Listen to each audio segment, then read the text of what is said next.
En el Ecuador existen esencialmente tres tipos de iniciativa legislativa.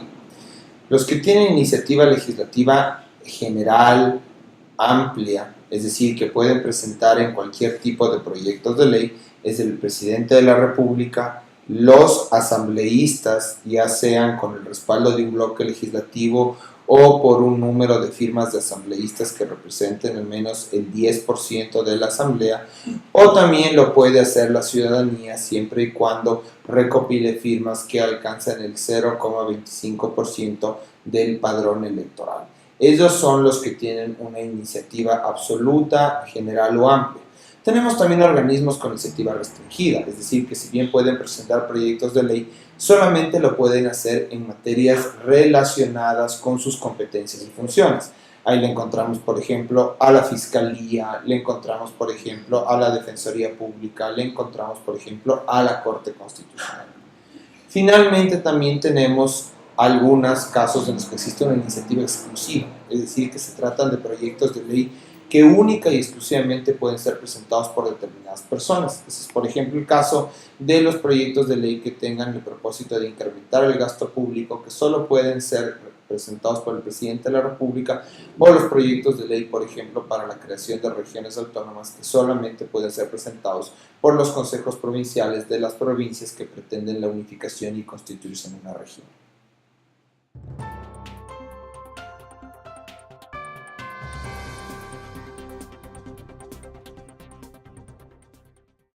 Para responder a esa pregunta, tal vez habría que explicar que hay distintos trámites para la creación de una ley. Esencialmente, nuestro actual marco normativo contempla tres tipos de trámites. Un primer trámite es para, digamos, los proyectos de ley ordinarios. Es decir, este es un trámite muy sencillo que tiene dos debates al interior de la Asamblea Nacional. Luego va donde el presidente de la República para una potencial sanción o veto, y si hay un veto parcial, sobre todo, vuelve a la Asamblea Nacional. Si bien la ley orgánica de la función legislativa establece ciertos tiempos, estos más bien son referenciales y no generan una clara consecuencia jurídica en caso de ser inobservados. Hay un segundo tipo de proyectos de ley, los proyectos de ley que son calificados como de urgente económica por parte del presidente de la República. Estos proyectos de ley tienen una característica, si bien en cuanto al procedimiento, es decir, a los pasos, son los mismos que el proyecto ordinario, lo que ocurre es que hay un tiempo máximo en que se debe llevar a cabo el trámite, esto es de 30 días. En caso de que dentro de los 30 días la Asamblea no se emite un pronunciamiento, el presidente de la República queda habilitado a emitir un decreto ley que ponga en vigencia el proyecto de ley calificado de urgencia económica. Finalmente, tenemos un tercer tipo de trámites que son precisamente los proyectos para crear regiones autónomas o distritos metropolitanos. Estos proyectos de ley tienen una serie de peculiaridades, porque, por ejemplo, estos proyectos de ley también tienen que ser tramitados en un tiempo mayor, en este caso 120 días, requieren un dictamen previo de la Corte Constitucional, tienen que finalmente ser aprobados vía referéndum a través de una consulta popular, tienen un tema de iniciativa exclusiva de los consejos provinciales o de los consejos cantonales en función de sea ley de de regiones autónomas o distritos metropolitanos respectivamente. Entonces, en función del procedimiento, podemos decir que hay estos tres tipos de proyectos de ley que van de la mano de los tres trámites de aprobación legislativa en el Ecuador.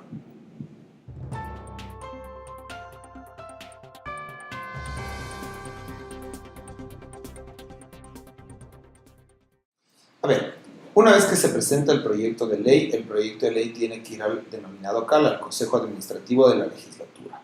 El CAL procede a hacer una calificación del proyecto de ley, es decir, a verificar que cumpla ciertos requisitos, tales como que tenga un tema de exposición de motivos, de que si es que fue presentado por los asambleístas cuente con el respaldo correspondiente, lo mismo si fue presentado por un ciudadano, que por ejemplo tenga el articulado, que diga cuáles son las normas que se pretenden derogar, modificar, sustituir, etcétera, etcétera. Una vez que ha sido calificado el proyecto de ley, lo que ocurre son que se publica un extracto, generalmente en la página web de la función legislativa. Adicionalmente, se distribuye entre todos los asambleístas del proyecto de ley y se lo remite a una de las comisiones especializadas permanentes. Esta remisión se la hace en función de el tema sobre el cual trata el proyecto de ley y obviamente la especialidad de la comisión especializada permanente. Una vez que llega donde las comisiones, esencialmente la comisión procede a conocer, estudiar el proyecto de ley, receptar las observaciones y opiniones que tengan sobre el proyecto de ley los ciudadanos, los asambleístas, la sociedad civil en general, y en función de esas observaciones y del estudio que realiza el proyecto de ley, procede a hacer un informe para primer debate. Esencialmente este informe para primer debate, aun cuando no sea algo que esté expresamente establecido en la ley, se circunscribe a emitir un pronunciamiento sobre la conveniencia del proyecto de ley y los temas de constitucionalidad del proyecto de ley. Este informe para primer debate se lo remite a la presidencia y obviamente la presidencia lo incluirá dentro del orden del día. Una vez que esté dentro del orden del día, se lleva a cabo el primer debate en el Pleno de la Asamblea Nacional. Entonces, en ese debate, esencialmente, todos los asambleístas o los que se inscriban en el debate y gusten hacerlo, van a realizar observaciones del proyecto de ley. De acuerdo con la Ley Orgánica de la Función Legislativa, también en ese primer debate se puede mocionar el archivo del proyecto de ley. Si no se ha mocionado el archivo del proyecto de ley o mocionándose, no hay la mayoría para ordenar el archivo, simplemente lo que ocurre es que se deja en actas constancia de todas las observaciones realizadas con los asambleístas. Estas observaciones son nuevamente remitidas a la Comisión Especializada Permanente. En esa comisión se revisan las observaciones, eventualmente se acogen nuevas observaciones y se elabora un informe para segundo debate. Este informe para segundo debate tiene que explicar el por qué esas observaciones han sido acogidas o por qué no son acogidas. Algo que es muy importante señalar es que en ese informe para segundo debate se establecen o es necesario que existan dos cosas. El uno, que se incorpore el articulado de cómo cree la comisión que debe quedar el proyecto de ley luego de que han sido acogidas las observaciones de los asambleístas. Es decir, si un asambleísta mocionó o observó o sugirió que se modifique un artículo y la comisión ha decidido acoger esa observación, pues tiene que plasmarla en el propio articulado del proyecto de ley. Y adicionalmente en este proyecto para segundo debate, también en este informe para segundo debate se va a hacer constar quién es, ¿no es cierto?, el ponente del proyecto, que generalmente es el presidente de la comisión, pues un asambleísta que pertenece a la comisión. Con este informe para segundo debate se lo remite nuevamente a presidencia elabora el orden del día conjuntamente con el CAL, lo pone en la agenda legislativa y se lleva a cabo el segundo debate. En este segundo debate, esencialmente, en base al informe elaborado por la comisión, se procede a tomar votaciones. Es decir, se puede aprobar, se puede modificar o se puede rechazar el proyecto de ley. Algo que es importante señalar es que todas las modificaciones, de acuerdo con la Ley Orgánica de la Función Legislativa, deben ser introducidas por el ponente. Es decir, es el ponente finalmente quien tiene la posibilidad de decidir si una modificación es o no es introducida y por lo tanto si esa modificación se somete o no se somete a votación. En caso de que el proyecto de ley sea aprobado, eso va donde el presidente de la República, quien a su vez tiene la opción de sancionar, es decir, aprobar el proyecto de ley y ponerlo en vigencia, u objetarlo total o parcialmente y en ambos casos tanto por razones de constitucionalidad como de conveniencia.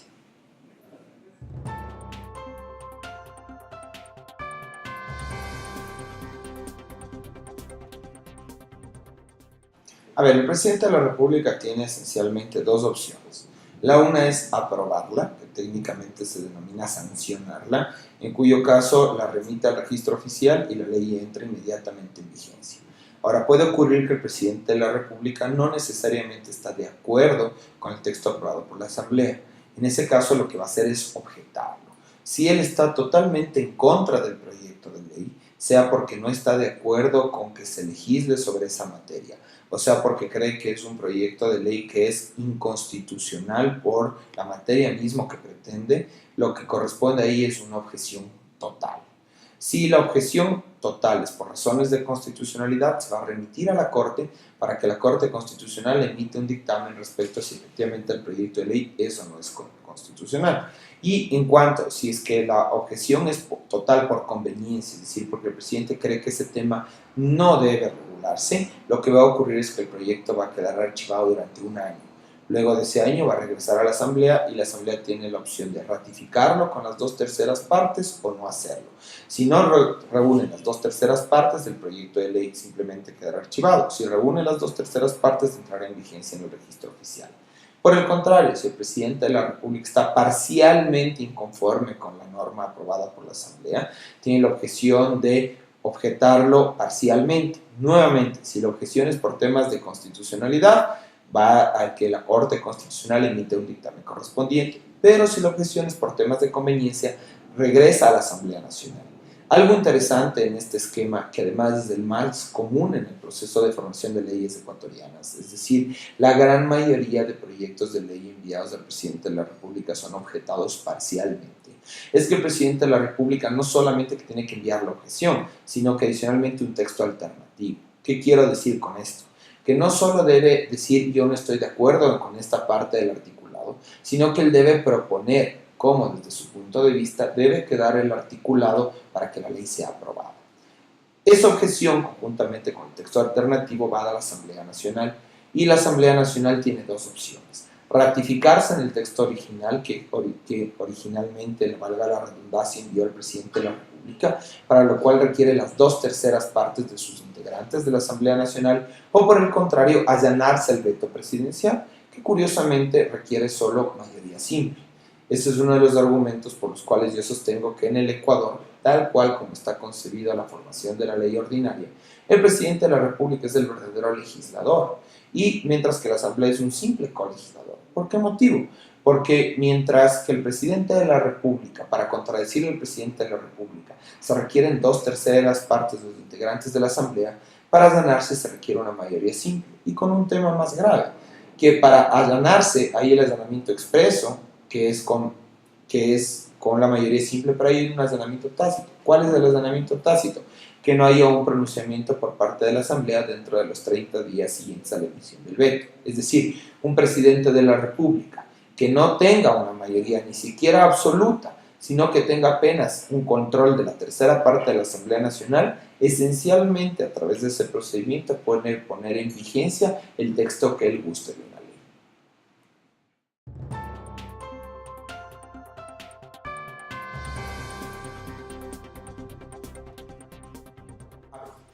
Hay diferencias materiales y hay diferencias formales o de procedimiento.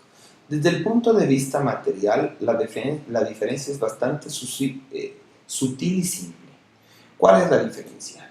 Que mientras en la reforma yo puedo modificar los elementos constitutivos del Estado y la estructura fundamental de la Constitución, en la enmienda no lo puedo hacer, ¿sí? Es decir, si el día de mañana yo quiero, por ejemplo, introducir un parlamentarismo en el Ecuador, eso lo puedo hacer vía reforma, pero no lo puedo hacer vía enmienda. Esa es la diferencia material, porque en el resto de cuestiones, es decir, tanto en qué se puede hacer como en qué no se puede hacer, la enmienda y la reforma son similares. Ni la enmienda ni la reforma pueden modificar el procedimiento de modificación de la Constitución. Ni la enmienda ni la reforma pueden legislar de forma regresiva en materia de derechos y garantías fundamentales, y la enmienda y la reforma pueden introducir cualquier tipo de modificación que no implique dentro de estas limitaciones. Entonces, materialmente la diferencia es sutil y es compleja por la forma en la cual ha sido redactado el artículo 441 y 442 de la Constitución. En cuanto a forma, es decir, a procedimiento, sí hay más diferencias. ¿Por qué? La enmienda me da dos alternativas para modificar la Constitución. Yo puedo enmendar la Constitución vía referéndum, es decir, a través de una consulta popular, o lo puedo hacer vía un procedimiento legislativo. Este procedimiento legislativo tiene la particularidad que entre el primer y segundo debate hay un plazo de espera de 1 año, que comúnmente se denomina candado constitucional. Pero si yo quiero enmendar, tengo las dos alternativas, es decir, me voy directamente a través de un referéndum, que es como se modificó la Constitución en los años 2010-2011, o lo hago a través de un procedimiento legislativo, que es como se modificó la Constitución en el año 2015. En este procedimiento legislativo no es necesario llevar a cabo una consulta popular, y lo que sí necesito tener es las 2/3 partes de la Asamblea Nacional y obviamente cumplir el plazo de espera. Por el contrario, la reforma en cambio tiene un solo procedimiento, no hay dos alternativas, y este procedimiento es mixto. ¿A qué me refiero o por qué lo califico como mixto? Porque inicia con un procedimiento legislativo que es más sencillo que el para enmendar, porque el plazo de espera es de apenas 90 días y no necesitas mayoría calificada. Pero una vez que concluye el procedimiento legislativo, tú tienes que llevar a cabo un referéndum obligatoriamente. Es decir, pasa por la asamblea, pero luego de la asamblea tiene que llevarse a cabo una consulta popular y solo si el proyecto es aprobado en consulta popular, finalmente se termina modificando la constitución. Por eso es que es un procedimiento más complejo que implica necesariamente procedimiento legislativo más consulta popular. Esa es la diferencia, en cambio, procedimental entre enmienda y reforma.